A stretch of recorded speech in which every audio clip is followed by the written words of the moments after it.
नाजरीन, लद्दाख किले में हालात इंतहाई कशीदा हैं। जुमेरात को बड़े पैमाने पर झड़पों के बाद पुलिस और पैरामिलिट्री फोर्सेस ने सख्त कर्फ्यू नाफिज किया।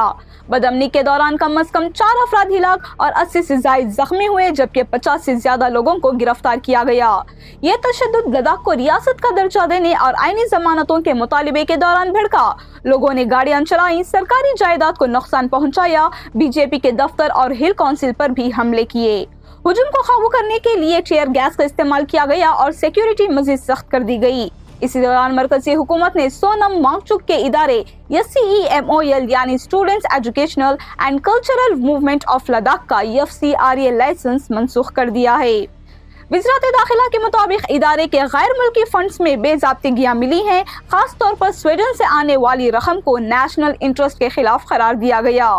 हुकूमत ने इल्जाम लगाया है कि वांगचुक ने लोगों को तशद्दुद पर उकसाने में किरदार अदा किया है। उधर वांगचुक ने इन इल्जामात को मुस्तरद करते हुए कहा कि इन्हें खामोश कराने की कोशिश की जा रही है। इनका कहना है कि वो पुरअमन तहरीक चला रहे हैं, लेकिन उन्हें कुर्बानी का बकरा बनाया जा रहा है। वांगचुक ने खदशा जाहिर किया कि हुकूमत इन्हें पब्लिक सेफ्टी एक्ट के तहत जेल में डालने की तैयारी कर रही है। अब CBI ने वांगचुक के दूसरे इदारे HIAL यानी Himalayan institute of alternatives Ladakh की भी तहकीकात शुरू कर दी हैं।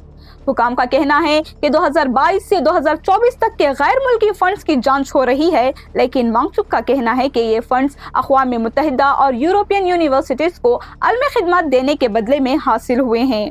वांगचुक ने बताया कि इन पर पहले ही गद्दारी के मुकदमात, HIAL की जमीन की lease cancellation, income tax notice और पुराने मजदूर केस दोबारा खोलने जैसे इक़दामात हो चुके हैं।